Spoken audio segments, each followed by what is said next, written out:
Hi everybody, and welcome to another Message Center update with me, Mark Stokes. As I said before, we're getting through a lot of these today, so hopefully they're coming in thick and fast, and you get a full update of exactly what's going on the environment. This allows you to better support your users and your customers going forward. So please do subscribe, hit the bell icon, just so you can keep up to date and you know every time I publish a video. These are going to come out thick and fast. We're getting a couple a day going on, so it's really good for you to keep up to date with what we're doing.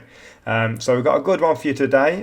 Let's just bring it up. So we're talking about Message Center 241870 and OneDrive for Business, and SharePoint is announcing a 250 gigabyte upload capability.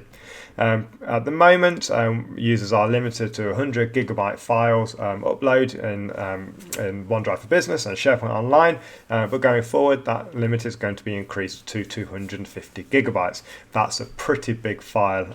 That is definitely a marketing PowerPoint that they're targeting with that one.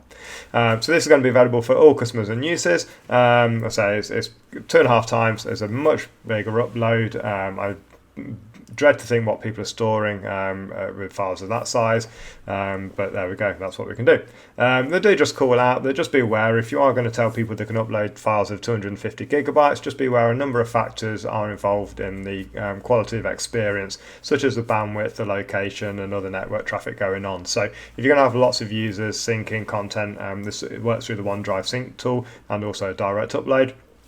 Just be aware that you've got the infrastructure to manage it. Users have got the bandwidth to do it. You know, these are not going to upload particularly quickly on most people's home connections. So just prepare yourself in case you're going to have an increase in traffic. But yeah, that's a nice little update. Nice to see these upper limits being raised constantly. So good stuff, Microsoft, and thank you very much, and I'll speak to you next time.